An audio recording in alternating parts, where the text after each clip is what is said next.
Hi, everyone. Welcome to our webinar, Boosting Retention by Improving Onboarding and Implementation. My name is Lauren Ulrich, and I am on the marketing team here at Gainsight. Before we get started, I just wanted to do a quick audio-visual check. So if you can hear my voice and if you can see the slides on the screen, will you go ahead and chat into the window that you can see everything? Great. I am seeing some yeses come in, so that means we are good to go. I would love to introduce our two speakers today. From Taskfeed, we have Andy Mahood. He is the founder of Taskfeed, which is a project and process management application. Also joining us on the webinar is Dan Steinman, the GM of Gainsight EMEA, and previously Chief Customer Officer here at Gainsight. It's going to be a really fascinating webinar, and one thing that I would recommend is at any time, please enter any questions or comments into the chat window, and I will be organizing them for when we get to the Q&A session. So don't save them. Go ahead and send them whenever you think of them.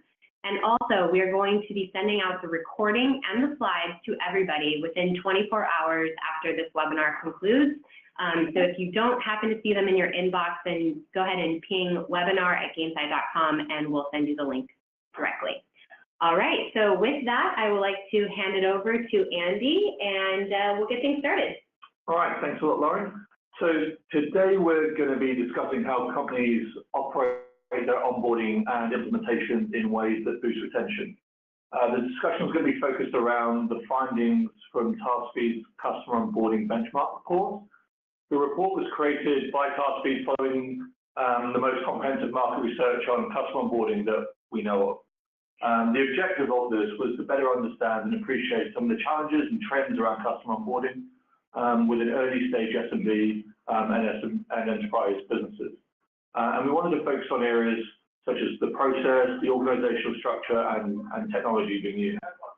So if you're working in a role related to onboarding, implementation, or customer success, then you'll likely come away from the session today with new ideas around how you can boost retention by changing the way that you manage and think about customer onboarding. And we want to make this interactive, so like Lauren said, please use the questions panel in the GoToMeeting and ask them, and we'll do our best to answer these or expand on areas that are of interest to you at the end of the session. So before we dive into the findings from the report, let's give you some background on myself and Dan. So Dan, could you provide a bit of background on yourself? Yeah, happy to do that. First of all, thanks everybody for joining.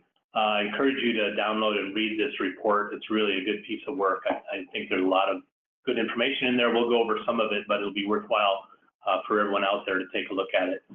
So I'm Dan Steinman. I'm General Manager of Gainsight EMEA. I've been kind of living in this customer success world, which is now defined much more broadly than just doing customer success. But as we'll talk about today, it really includes everything that happens with a customer from the moment they sign a contract all the way through to renewal. So that obviously includes onboarding. And so, you know, at Gainsight, we've been thinking about this. We have a particular methodologies for doing this ourselves and have seen hundreds, if not thousands, of companies and how they do this as well. So I'm happy to share some of my own personal experience having managed teams doing this, as well as what we've learned from our customers. So happy to be here. Happy to be here with my friend Andy, and glad to have all of you here as well. Thanks, Dan. So my name's Andy Mahood, and I'm the founder of Taskfeed. And at Taskfeed, we believe that customer success starts with customer onboarding.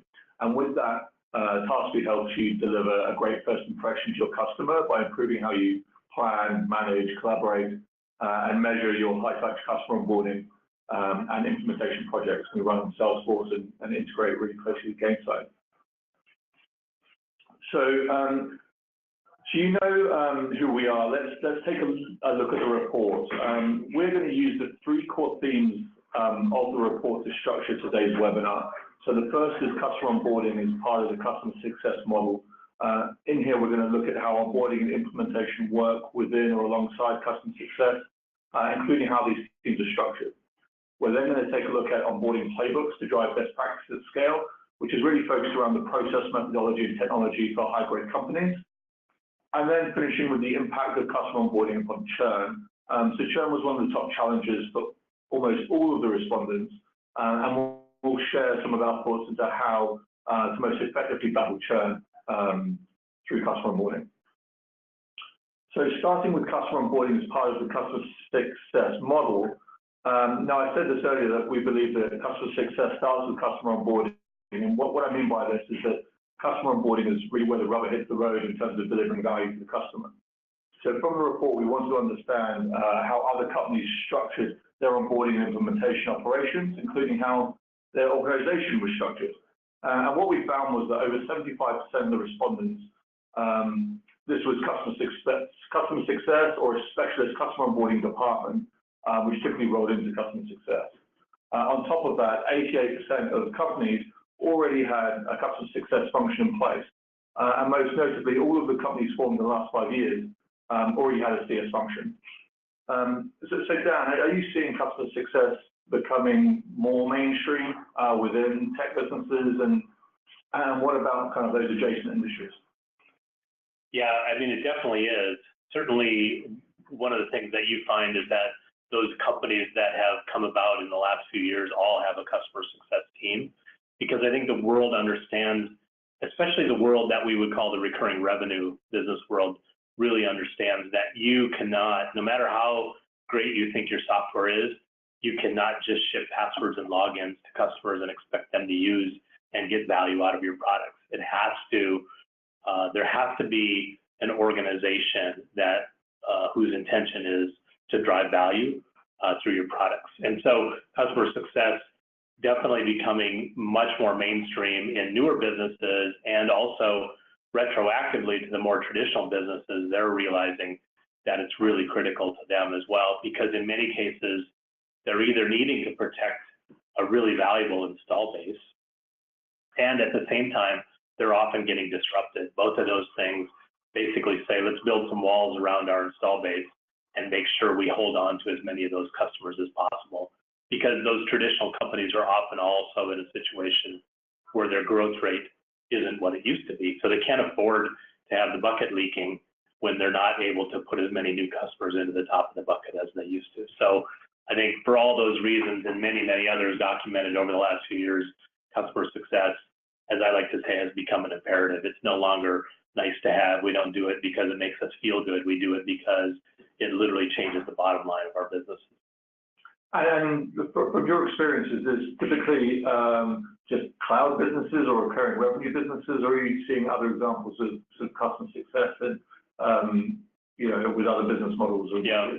Yeah, it has definitely started in the recurring revenue world. Salesforce started this when they decided to put customers on subscription.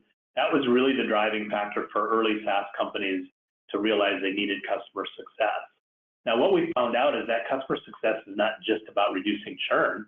It's about maximizing the value of your install base. That includes expanding existing clients, but it also includes what we call advocacy, which is a measurement that would drive new business sales. So if you have customers who truly are saying good things about you, with or without your permission, that actually has an impact on your new business sales cycle. So for those reasons, almost every company in the world is starting to at least think about this. Whether they call it customer success is irrelevant, but they're definitely thinking about it. And I think investors and Wall Street and all of the other players in the marketplace are really pushing hard. So more and more businesses are starting to think about it. And then you have kind of major analysts like Forrester and Gartner and McKinsey. And I love this quote from Jeffrey Moore, who says, even a mid-sized manufacturer should steal a page from the SaaS playbook and develop a customer success function. And that's really kind of a radical statement, like a mid-sized manufacturing company. That's as far from SaaS as you could get. But he's saying the principles of customer success really matter and matter to every single kind of company. Yeah, I really like that. I think it's something that I've thought a lot about when we were establishing Taskfeed, is this idea of aligning your goals with your customers' goals. Yeah. And the idea of a subscription model of any kind kind of quite often helps to do that. Yes. So our report found that regardless of the company size, onboarding is typically managed by customer success. Even when there are specific teams, they usually roll up to a VP of customer success or a chief or a CCO. Yep. So what's your experience in terms of things like role specialization and kind of how the customer success team gets broken down and where that tends to happen? Yeah, this is a really interesting conversation, and I'll start off by saying this. When someone says the words customer success in a conversation, you should stop and ask them what they mean by that. Because 15 years ago, if someone said that, it meant a small team of people, probably only at Salesforce, who was driving retention and adoption. But over the years, customer success has almost become meaningless because it means almost whatever you want. And so I think about customer success as one of 3 or 4 things. It is a philosophy. It is a company-wide philosophy for companies that are really serious about it. It has to start at the top. Number 2, it is oftentimes a department. Number 3, it's also a discipline, right? People think customer success manager sounds like this kind of fluffy thing. Anybody who knows how to shake hands and smile can probably do that job. And that's just not true. There's a real discipline to it. There are real skills associated with it. And then if you add the 4th one to it, which is customer success truly is a movement. So all of these things are just to say that customer success has to be defined in the context. At Gainsight, for example, we refer to all of our post-sales functions as customer success. So we don't just have a customer success team. Customer success is an umbrella that includes onboarding and training and renewals and customer success and professional services and customer support. So all of those things roll up to what we call customer success. Back to your point, which is customer success starts after the sale is done. It's everything after that that really leads to customer success. So I think just that's a long-winded definition of the term. Back to your question about, how do teams form underneath that umbrella if that's the way they do it? There has to be some function doing onboarding. Oftentimes early on at companies, it is customer success managers who do everything, all those things I mentioned, from support to renewal to onboarding to customer success. Over time, what we find is most companies start splitting those jobs into separate departments. I think if you look at all the public SaaS companies, they've all done that. Every one of them has a separate support team, separate customer success team, separate onboarding team. And I think over time that becomes necessary because for most companies, each of those things is a specialist area.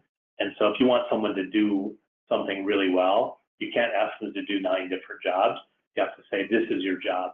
Your job is onboarding. Your metric that matters is time to value or something like that, right? So now I can hold a group accountable for a particular metric. Whereas if they're doing multiple jobs, do I measure them on time to value or retention or cases closed or renewal rates or whatever it might be? So I think as our organizations get bigger, these functions almost have to get split into separate organizations. And other than sort of onboarding, kind of reference onboarding and support, there is a couple of ways that the customer success, this kind of umbrella of customer success is broken down into smaller sub-teams or smaller departments within that. Are there other examples or sort of other teams of how that kind of umbrella has been broken down into smaller departments? Yeah, I think the one thing we kind of left out of that is that under that umbrella of customer success is almost always a customer success team. Now, the language can get a little confusing. We call it client outcomes at Gainsight just to eliminate the confusion of customer success team under a customer success umbrella. But ultimately, I think what we've realized in the software world is that you need a team of smart people, usually assisted by technology, to initiate proactive conversations with customers to make sure they're continuing to get more and more value out of your product. That's what leads to renewal. That's what leads to advocacy. That's what leads to upsell. So I think that is obviously one of those groups under that umbrella. And some other groups that fall under that umbrella at times include customer marketing. Sometimes the renewal functions also under that umbrella. I don't think any of those things are sacred. They don't have to be under the customer success umbrella, but you do have to coordinate and orchestrate across the entire company. And that really starts with orchestration between sales and onboarding. So that handoff is a good one, so that onboarding can be successful to the business goals of the company that's buying your product. And then obviously that has to flow through to support and and customer success and the renewal function if there's a separate one. Yeah, so a conversation that comes up quite a lot around specialization is this kind of this trade-off of having one person owning the relationship versus then having lots of mini handovers throughout the customer lifecycle. But it sounds like when you look at the results of the survey, like the number of enterprise businesses that have their own onboarding teams kind of start to far surpass, those that manage it within customer success itself. And I guess every company, makes decisions based on their own product or services or situation. But have you found that there's kind of an inflection point where that kind of trade-off makes sense? Yeah, I think so. There is a place potentially for one person to do at least onboarding and customer success, and that is if your product is truly plug and play, or the implementation / onboarding of your product is really short. Like I would say less than a week. If the onboarding process is less than a week, then it probably doesn't make sense to have to work out a handoff in that. And the CSM can probably do that because they're not going to spend that much time doing it. In the case of a company like Gainsight, where onboarding might be 4 to 6 to 8 weeks, even longer for enterprise clients, it just doesn't make sense for CSM to try to do both of those things. I think one of the things you said, Andy, I always smile because we have to be careful not to give in to our customers saying things that they think they want, but they don't really know what they're asking for. And one of those really common ones is, how come you guys can't just give me one person to call? Just one person. I just want a single point of contact. My pushback on that always is, well, if you only had a single point of contact, then it would have to be your salesperson, which means your salesperson would do your onboarding. Your salesperson would answer all of your support cases. Your salesperson would have to do your professional services, et cetera, right? It's absurd to think that that's the right process. The point I'm making when I make that is we're trying to do the very best thing for the customer by having specialty areas. Our responsibility to the customer is to make sure those handoffs are really smooth and that the knowledge collected by any of those groups is somehow shared so that customers don't have to ask the same questions over and over. That's really what they're usually not happy about. Like the third different person who asked me the same 5 questions. Could we stop that, right? And that, for us as vendors, we definitely should stop that. That should not be happening. So that's my view of the world. I think there is a lot of pressure from customers to make their life simpler. What we need to help them understand is that the way we set things up, we think gives them the best outcome, the best result, but it doesn't feel simple all the time if we don't handle those handoffs really well. Yeah, it's just sort of expecting that someone could just walk in, pick up, maybe check Salesforce and then jump on a call with the customer. Yeah, that's just kind of unrealistic. Yeah.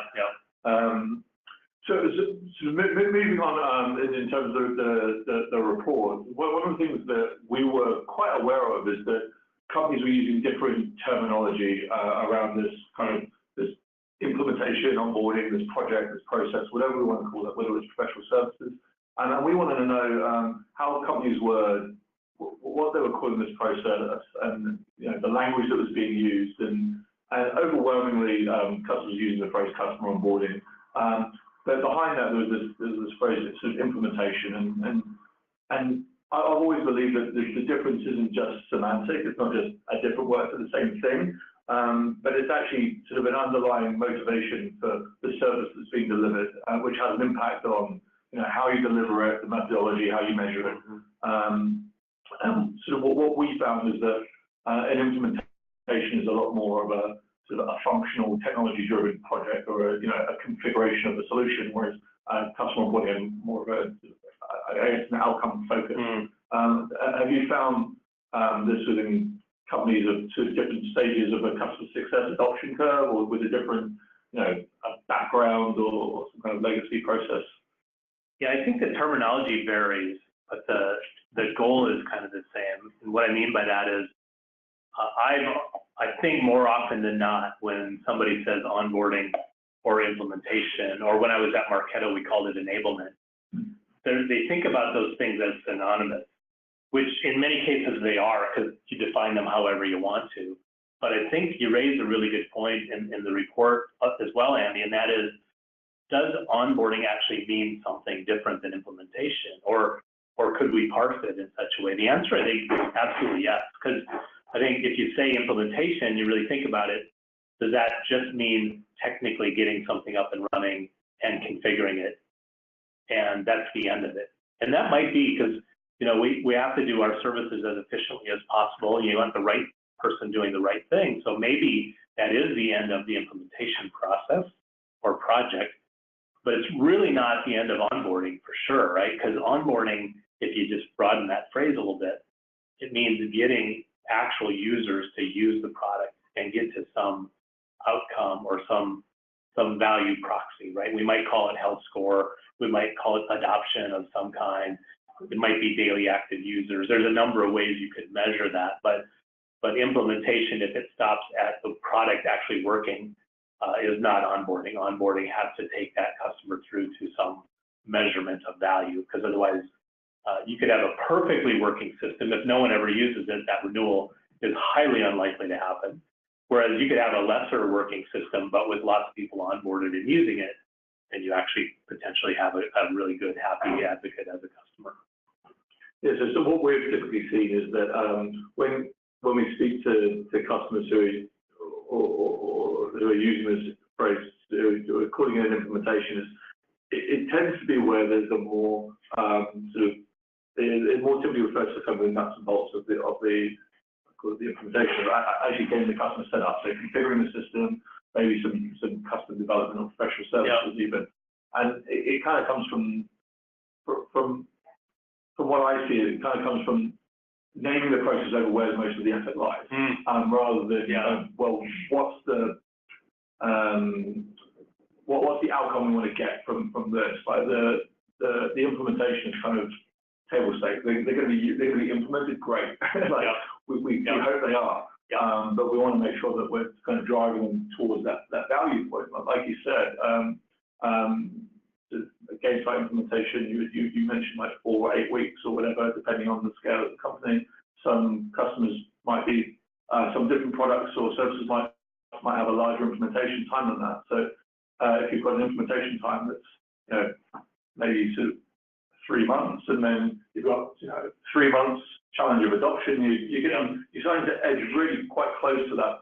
Assuming you're selling on annual renewals, you're getting very close to that annual renewal point before anyone's really received any value from it, which is going to make that first year renewal conversation pretty difficult. Yeah, that's exactly right. That's why some measurement of time to value, which is really a combination, but it's either onboarding as one of the outcomes of onboarding, or it's onboarding plus customer success that gets you to some measurement of time to value, which is so critical in our world today for exactly the reason Andy mentioned, which is if you have think about this at the extreme, if you have a 12-month contract and it takes you 11 months to get the customer up and running, the likelihood of renewal obviously is way lower than if that takes 3 months. So if that's true at the extremes, then every single day in between matters. So time to value as some kind of way of measuring your process is super critical. And I know it's fuzzy and you have to figure out how to do it, but you have to figure out how to do it because it's such a critical measurement. So we don't just see the complexity coming from like the technical complexity of your, it might be that you've got a very configurable product that brings in technical complexity to actually get it implemented. But we can see this implementation complexity coming from things like your breadth of product portfolio comes up quite a lot with customers. If you're first, your initial sale into a customer is selling, 3 products out of a range, out of a portfolio of 20, or even more than that, it becomes very complex. But also something that we're expecting before is kind of the change management involved in bringing a new solution on board, and how that product really impacts the process within the company. It's more than just the technical implementation.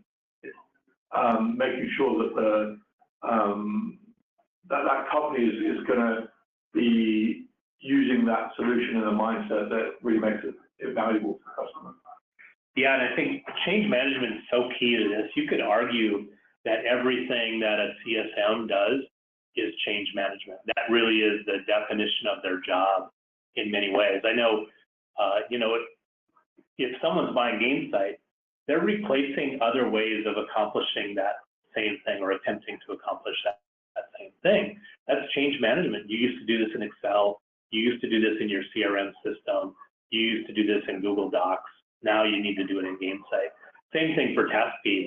Lots of your customers probably are coming out of Google Docs or out of Excel to Taskfeed. That's a major change management hurdle, right? Because they're used to doing it there. They're comfortable doing it there. It semi-works, not perfectly, they would probably admit. But natural human behavior is, I don't really want to change. There's not that many people who are like, yeah, give me new stuff because I want to do something different today than I did yesterday.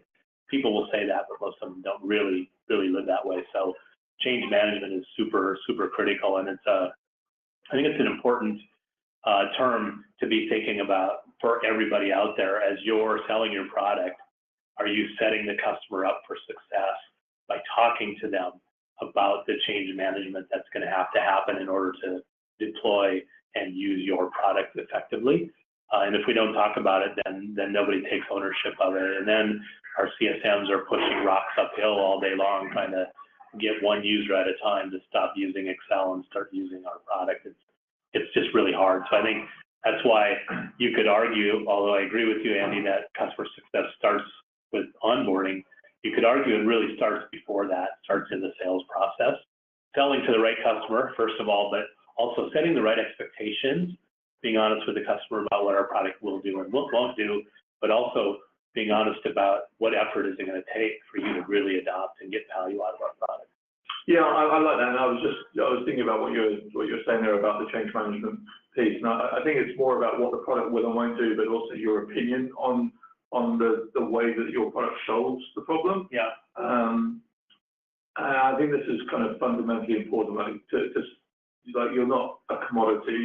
We use this analogy of like looking at a word processor going from like Word to Google Docs. I'm sure if I spoke to Google, they'd tell me that there's some more ways to do that. But I see that as kind of a commodity switch in the product that you're using. But really, when you're bringing on something like Gainsight, you're kind of also bringing with you sort of an opinion about how something should be done. Yeah. And that's part of the value of bringing the product on. And I think you shouldn't be, especially in the sales side, you shouldn't be kind of shy of that management piece. You should kind of be saying, well, this is where a lot of the value is going to come from. Let's not brush it under the carpet or pretend onboarding doesn't exist. Let's kind of say, well, this is where a lot of the success will come from. I think that's right. The sales guy should have the courage to say, this is why we're not charging you X, we're charging you 3X, because this is going to change the way you do things. It's also going to change the value proposition, right? I mean, your world at Taskfeed is the same, right? You can do it the old way,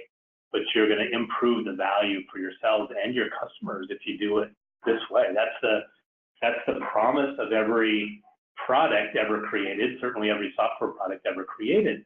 There is a better way to do what you're currently doing, and we have that better way. Now, the sales process is convincing someone that that's true, and then the post-sales or customer success process is fulfilling the promise that sales made, right? That's why sales and customer success have to be so aligned to make sure that there isn't a gap between what sales is saying and what we could actually do. No, definitely.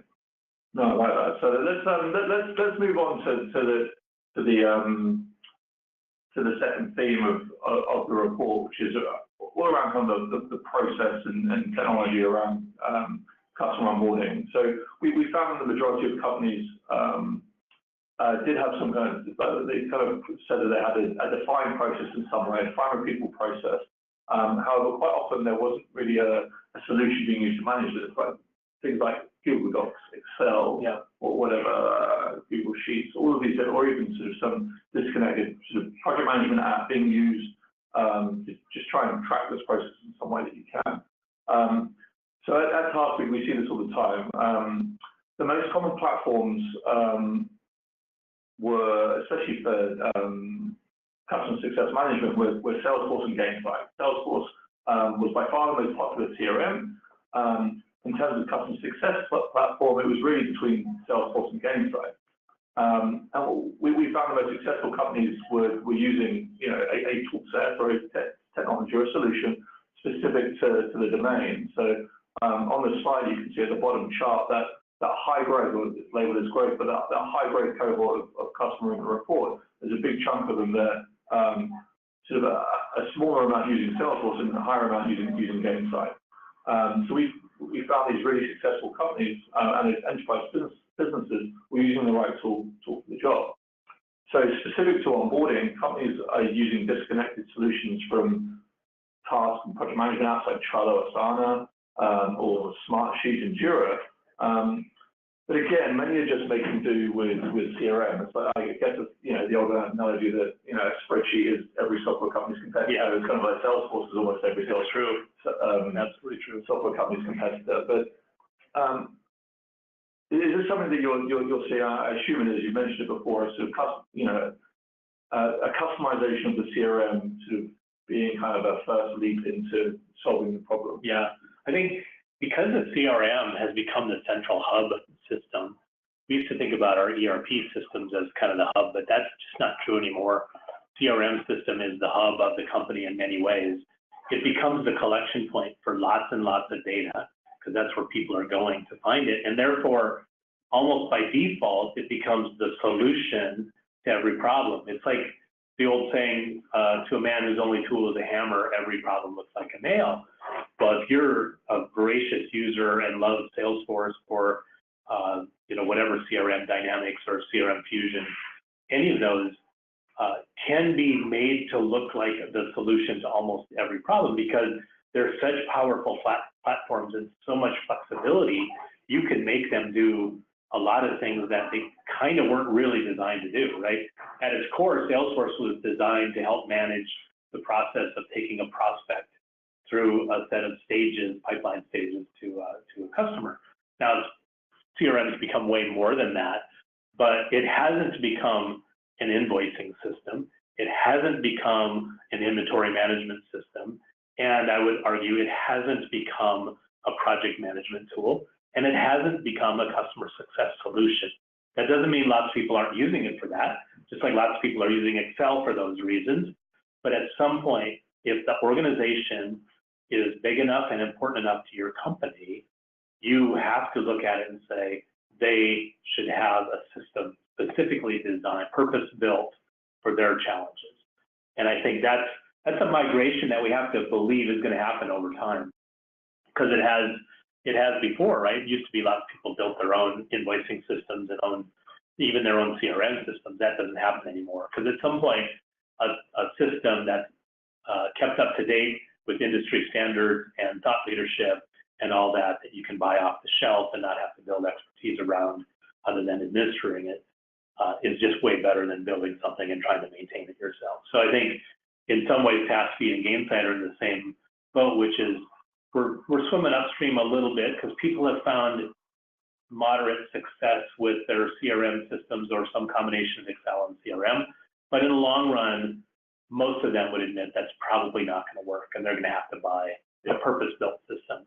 And that's all of our hope as software companies, that at some point we become the de facto standard in that particular world. It's kind of what Salesforce has done, at least in the technology/SaaS world. So I know you and I are hoping for the same thing, but the good news is we have a great value proposition when we find someone doing it in their CRM system or in Excel, because we can show them and say, look how much easier and better. And I think here's the most important point. That is, there has to be a place where the knowledge becomes institutionalized, and buried in text fields in a CRM system is not the answer, and certainly not Google Docs or Excel.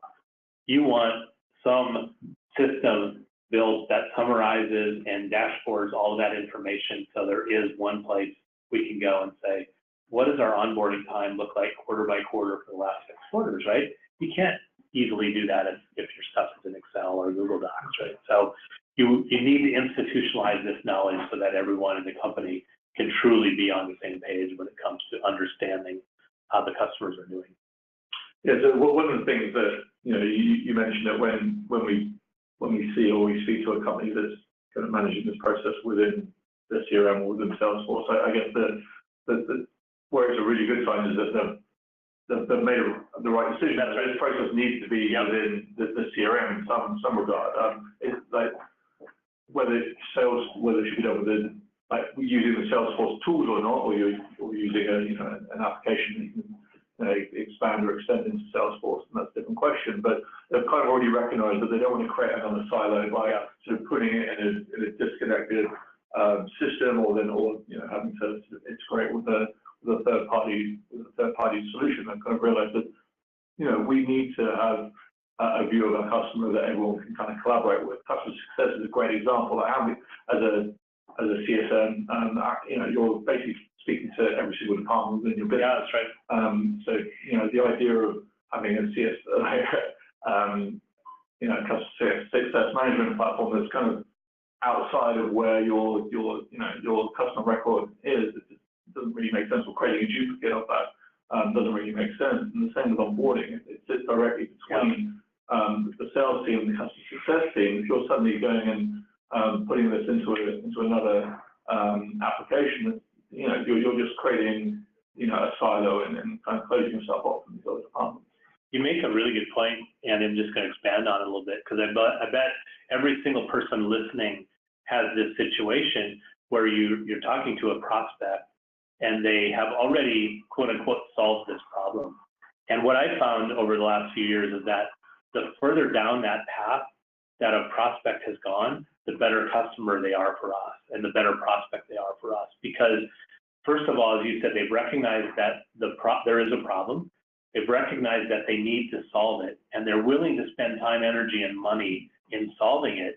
And the further down that path they've gone, the more likely they are to realize the shortcomings of whatever hodgepodge of tools they're using to try to solve that problem. And then when you show them something specifically built to solve that exact problem, it's like, wow, that's what we've been hoping to, or we thought we were going to do that, or we wanted to do that, but we never got around to it, which is just the way it is when you're bundling things together on your own, or having some IT person build something in their spare time. Right? It's just the maturation of our industry plays in our favor, because people begin to realize these are problems that have to be solved.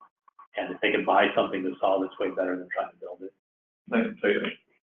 So moving on to the final thing, which is around the impact of churn. So it's already come up, inevitably it's already come up in the conversation a couple of times today. So we asked a question in the report around what the primary challenges were of sort of professionals who are working around customer onboarding or implementations. And as I said, it's rather inevitable, but the leading challenge across all different sort of segments of customer was churn.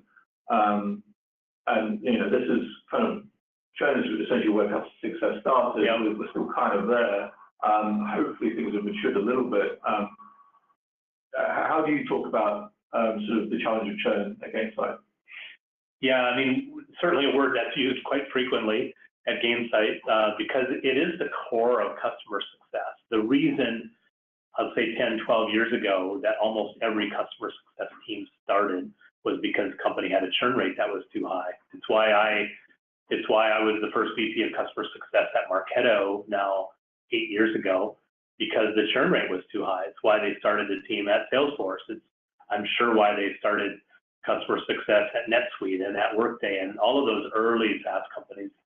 They didn't wait intentionally, but they didn't address the problem until it was a problem. Now today, it's a little different. Most companies are getting ahead of that. I would say the vast majority of companies that we talk to no longer have a churn problem. But here's the good news. All the things you do to mitigate churn give you all of the other advantages as well. And then here's what I mean by that. Churn is often driven by either your product not working well or the customer not using it in the best possible way. And so the solution is fix your product and help the customer use the product better. If you do that, you're going to mitigate churn. Guess what else happens? They become advocates. So when someone calls them for a back channel reference, they say good things about you.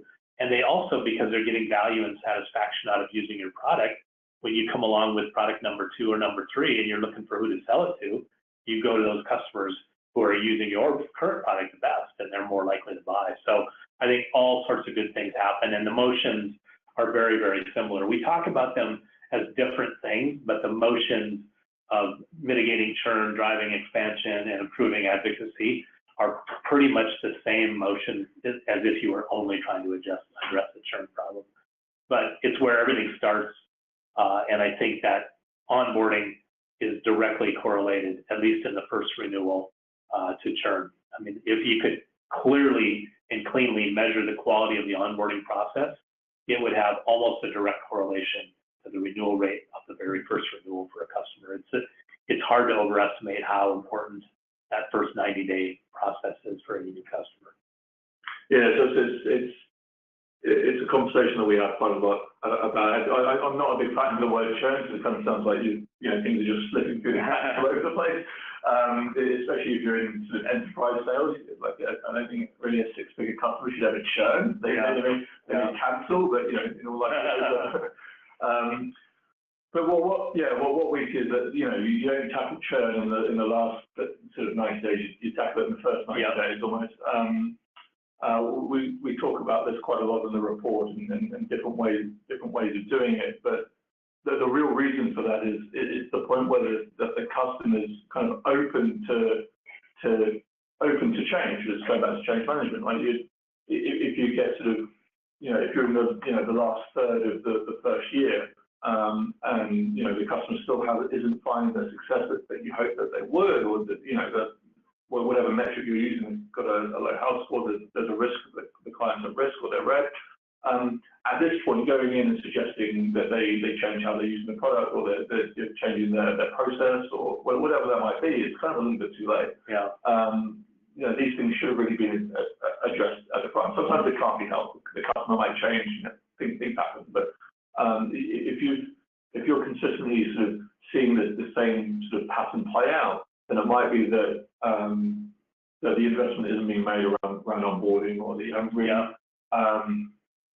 I guess it's going down to the definition of onboarding. Maybe you haven't yet cracked what is onboarding for us, and it's a conversation I have with our team quite a lot about what is an onboarding customer, like what does that mean, and is it, you know, it's a very difficult question to solve for a lot of people and for a lot of different companies, but and we're not there yet. We're still working on it ourselves, but that's kind of a big problem. Like if we've got a customer who's you know, if there's a customer that's cancelling, chances are if you look back at what their onboarding looked like, someone could have made a pretty decent, I guess, assessment of that. I think so too. And this is why I think onboarding and customer success really have to bleed together, because one is really just an extension of the other. If you think about onboarding as more than just technical configuration and what we often say, standing a system up, if you call onboarding starting to get some users using the product, getting to a certain value point, a certain number of daily active users, customer success just picks that up and continues to try to increase those numbers. But I think one of the things we're both saying is that everything we do in this kind of customer-focused world has to become more and more measurable. And systems help to make things measurable. Because if it's true what I'd say, that the quality of onboarding is directly correlated to the first year renewal rate, then every CEO in the world should be saying right now, I need something that tells me the quality of our onboarding. Because if it's not good enough, we need to make it better. Now, we know we always need to make things better, but at some point, you want to be able to look at those correlations. This is what a CEO kind of does all day, every day, is what are the things that are working well, what's not working well, what is the data that tells me it's not working well. Now I'm going to go do something about that. And if we don't have data and some kind of measurement system to say onboarding isn't doing quite what we need it to do, how do the right people go do something about that, including yourself, right? This is one of the things you're paying attention to all the time at Taskfeed. You better be really good at onboarding your customers. That's the business you're in, just like we better be really good at driving success for ours. So I know you're focused on that all the time. Yeah, completely. It's one of the things that we kind of over-invest in ourselves to make sure that we're doing really well. Because we know the customers that have been successful within, or found value very quickly, have sort of gone on to be our very best customers. And our customers these days are not afraid to hold us accountable. Like, think about that situation. Tell everyone else. I'm working at Taskfeed. I'm telling a prospect, man, your onboarding would be so much better if you buy our product. Then they buy your product, and then their onboarding with you is not good. Yeah. It's like it won't take them very long to find the buttons on Twitter to say, they said one thing, they did another. we get held accountable for everything we publish, and we publish a lot of stuff, webinars, blogs, books, papers, etc. And lots of people read them, many of whom become our customers, and they, by definition, hold us accountable for what we say, what we write, and how we actually perform. So we're held to a very high bar, and we're happy that's true, but it does put some tension on everybody. Yeah, we've had customers, or we've had prospects come in referred by customers who've been onboarded themselves. Yeah. We quite often sell to technology businesses who also sell to technology. Yeah. It seems like it's just like a bit of a big circle sometimes. But they'll be onboarding their customers and say, oh, how are you doing? This is pretty good. We need to do a better job of this ourselves, and I'll pass this over to Taskfeed and look at that. Yeah, I'm sure. So Lauren, have we got some questions that have come in? Yes, we have a ton of questions, so I'm going to try to group them together, and we'll get through as many of them as we can. If we can't get to your question, typically we'll send the questions to our speakers. They will write up an answer, and then we'll send that out to the person who asked the question. All right, so we have 4 questions come in actually around the sales teams, the customer success teams, and the onboarding teams working together. One person asked, you say that customer success starts with onboarding. Does customer success have an input into pre-sales? And specifically, if there's a trial related to the SaaS product, how do you factor in customer success efforts in the customer's time to value and their involvement with the pre-sales cycle? A great question, Andy. So around, so I think I've said a couple of times that customer success starts with customer onboarding. And I think you're right. There is quite often that the customer success may come in the late stage of it. You might introduce, your targeted CSM, like in late stage of the sales cycle. That's pretty typical. The way we do it, we recommend doing it is actually structuring your onboarding. So it's kind of starting, if you use Salesforce, you write a percentage probability, like maybe around 70% probability, you'll have something to start standing out, where there's some handover happening into your CS team or your onboarding team, whatever that might look like. In terms of how it starts with trials and POCs, I think that's a really interesting concept that we're still figuring out ourselves a bit. Like, if trials and proof of concepts make up a big part of your, I guess your sales strategy or your sales methodology, then it's almost, I guess you could say it's more important than the onboarding itself, because they wouldn't even get there unless you do this properly. We've got customers who are actually using our product for managing like POCs, or that's how they started using it outside of onboarding. And the main purpose for that was that they were struggling to maintain, well, what is the scope of this POC? And it happens to actually us internally sometimes. We run trials and POCs and say, well, what's the purpose of this trial? What's the customer trying to learn? What are the objectives? Because really a trial or a POC should be really just answering a question. It's probably quite often it would be building trust and ensuring and some kind of proof point that the product can do what you can kind of say it will do. But you really need to be careful about how you're wrapping the scope around it, and that the customer is on the same page with what that scope is. Otherwise, you're just doing an implementation at like 70% of your like probability in your pipeline, which financially doesn't really stack up quite often. Yeah, I think trials are a tricky thing to do well. Here's my general thought on trials is, this is a general business rule, have the right people working on the right things, like the right skills working on the right things. So managing a customer who's in a trial might be most appropriate for a CSM because the skill set is there, but there still has to be, underneath that, there still has to be kind of a question of expense. That is a cost of sales. If that's not a finished customer yet, it's a cost that the sales organization should probably bear, even if it's being done by somebody outside. These are just exec management conversations, like how can we afford to have CSMs involved in sales? Well, it can't be, how about between 10 and midnight, you work on trials, and then all the rest of the day you work on existing customers. That's probably not a good solution. So we have to be reasonable about the fact that that adds expense to the sales process, and we have to somehow make sure that sales isn't using trials as a crutch. Well, I can't sell this, even though I haven't really tried that hard. I'll just give them a free trial, and then it gets thrown over to someone else, and it's their responsibility. Yeah, let the CSM try and diagnose the need or whatever, Yeah, so I think these are tricky things, but the bottom line is I think as a company, you want a potential customer to be successful, so you got to put the right resources on it. That's often either the onboarding team or customer success team, but you got to realize that's really just extending the cost of sales. It's truly not a customer at that point. On the topic of teams responsible for the onboarding process, how can you best involve the customer success org during the implementation when it is led mostly by professional services? Yeah, this is a good question too. This is a behavioral process. We would call it a RACI question, just because you have to define who's responsible, who's accountable, who needs to be communicated, and who's simply involved. That's what RACI stands for. And I think for every process in your company, you should have a RACI chart that clearly defines who is responsible, who's accountable, et cetera. Because I think in an ideal world, customer success gets involved earlier, but you have to realize that that costs money. Customer success spends 5 hours before the customer becomes a customer.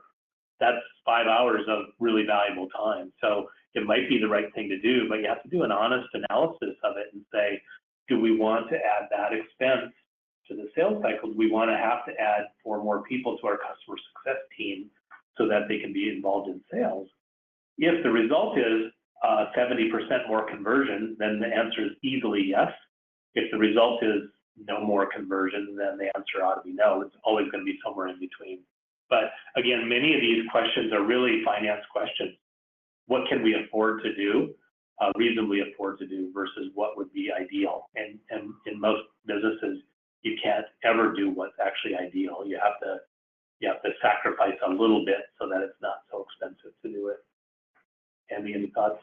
Yeah, the only thing I could add is kind of understanding, like having someone who's owning that relationship engaged throughout the professional services project, I would assume. So I would assume that the CSM would be engaged at that point, and they'd be working with the professional services team throughout, or at least involved. I think I really like the idea of the RACI matrix to actually have that understood within the business. But yeah, my understanding that we talked about how customer success manager may sort of overlay on top of an implementation phase of onboarding. I kind of see it in a similar way.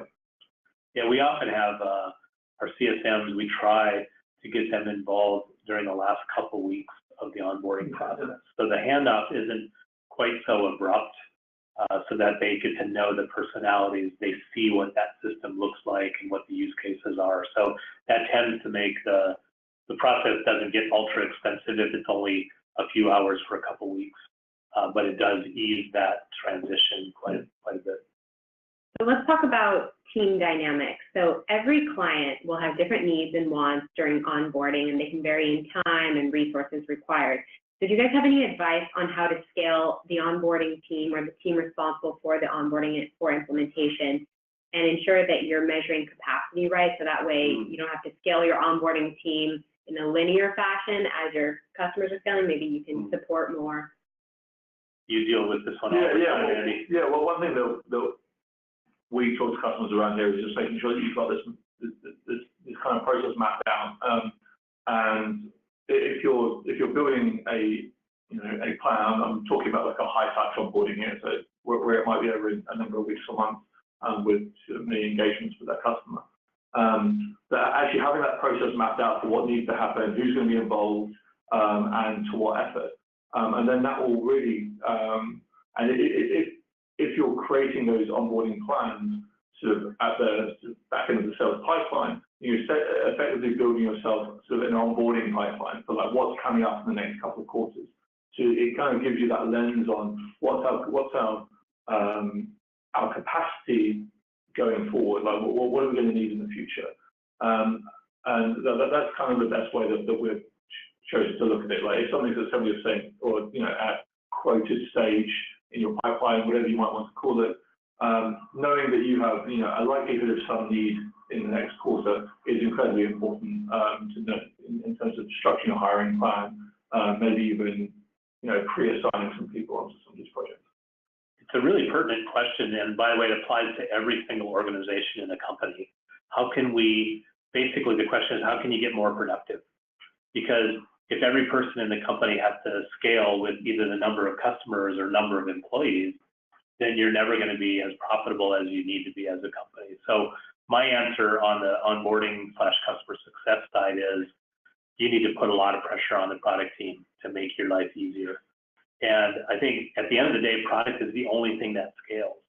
So if someone says to me, you've got 8 people in onboarding, average onboarding is taking 61 days, and we're going to double our number of customers next year, but I'm only going to give you 2 more people, not 8 more people, you're going to be in a bind unless something can get automated, because you can't just ask them to work harder.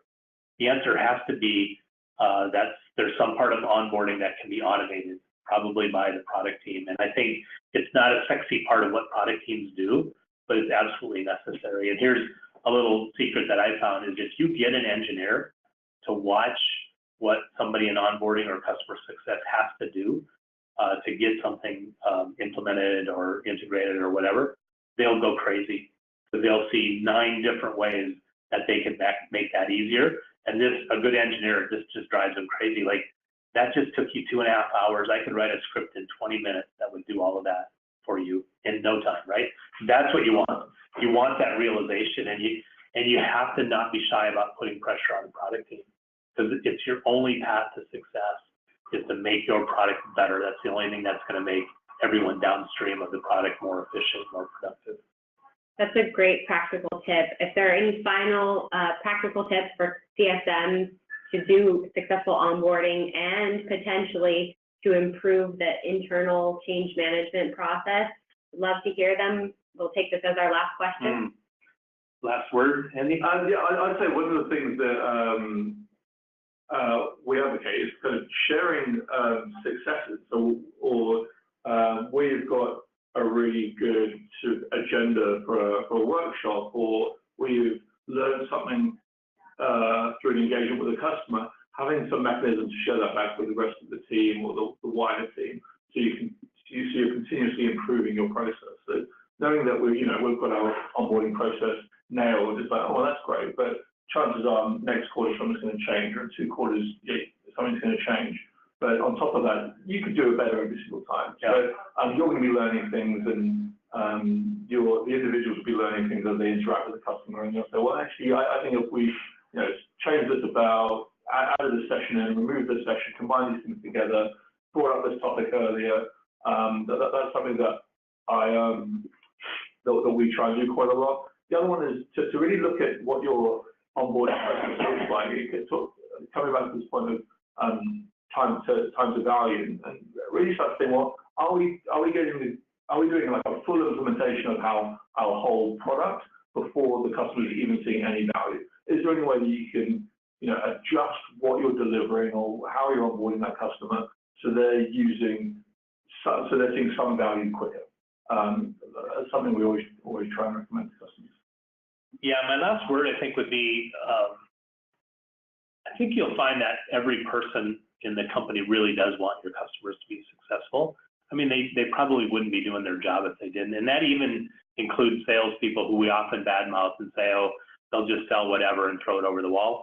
I think that's not really true. Very few salespeople are really like that. They really want those customers to be successful. They're probably shareholders as well. And my point is, you can orchestrate this to the benefit of your customers. You can get collaboration between sales and onboarding, and you can have sales set the right expectations, and you can have a good transition from onboarding to customer success. These things are not, in theory, from an ivory tower. You really can do this. It just takes a little bit of effort to sit down with people who really want that same outcome, that end result for the customer, and be honest about what it takes to do that, and what you should be saying and shouldn't be saying, and how you share knowledge with other members of your own team. So I think don't give up on that. Don't just say, oh, we'll never be able to change them. Go change them. It'll make a difference for the whole company. Most importantly, it'll make a difference for your customers. Awesome. Well, thank you so much, everyone, for joining us today. Really appreciate all the amazing questions, and thank you, Andy and Dan, for sharing your insights with us today. On the screen, you can see a copy of the benchmark report. We will include it as a link in the follow-up email, where you'll also get access to the slides and the recording. I hope everyone has a great day. Thank you, Andy. Thank you, Dan. And yeah, here's to great customer success and great onboarding. Thanks, everybody. Thank you. Bye-bye.